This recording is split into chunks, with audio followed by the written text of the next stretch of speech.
Okay, if you've had even one sip of water today, I want you to raise your hand. Hopefully, all of you are raising your hands because you should be staying well hydrated. See, that would be a lot more effective if we were actually meeting in person, but we'll have to make do, I guess.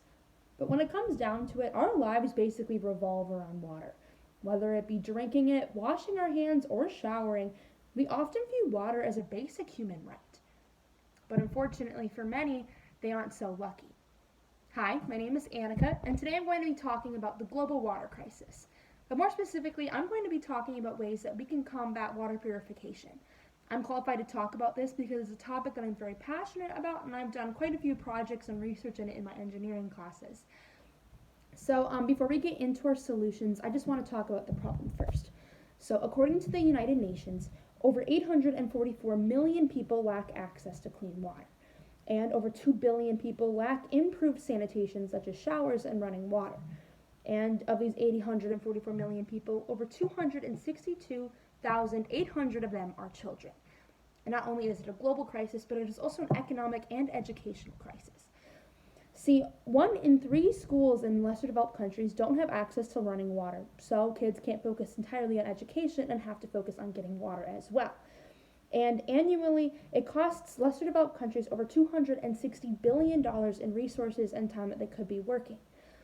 And if you think that this problem is just kind of far off and doesn't really apply to you, think again.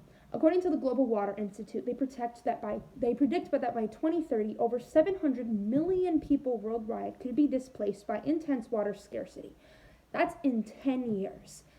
So how can we solve this problem? The first solution that I have is portable treatments.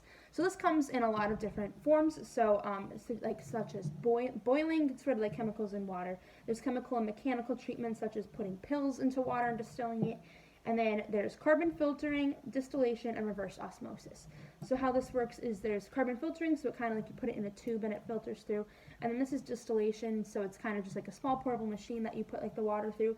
And then reverse osmosis is like these tubes. I don't know if you can see that well, but it's these tubes that you hook up to a sink. And I'll talk about osmosis more later in the presentation. But the problem with these is that they're very, very small scale, so they're more used for like hiking or like if there's like a small problem like in your house and you need to filter water for a little bit. So these aren't nearly equipped to handle it on such a big worldwide level that we need it to be. So the next solution that I have is called reclaimed water.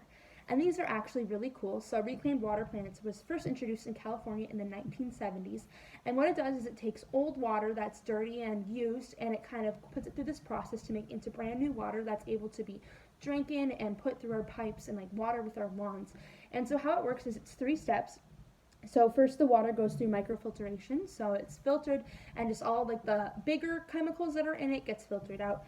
And then the second one is called reverse osmosis.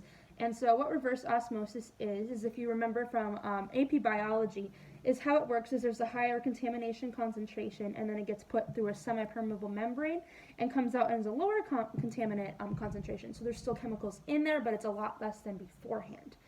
And after that, it goes through UV light radiation, so it's kind of just UV light is shining on it and that kills a lot of the remaining chemicals. And so this water is completely safe to drink and consume, and it's a very, very efficient process. So just one plant can filter over 1.3 billion gallons a day. And so this is a process that's being used a lot in the United States right now, and it's beginning to become more of a global thing. And so actually there are currently 4 plants in Singapore, and that actually churns through a ton of water in that hemisphere. And so these are really cool plants just because they're super efficient and they just churn over so much water that's really that's able to be consumed and used.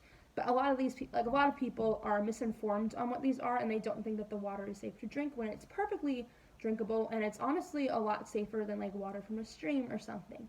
And so this is a really cool resource, but the problem with it is that it's really expensive and it's hard to build these huge giant plants in smaller countries that are really needing this clean water.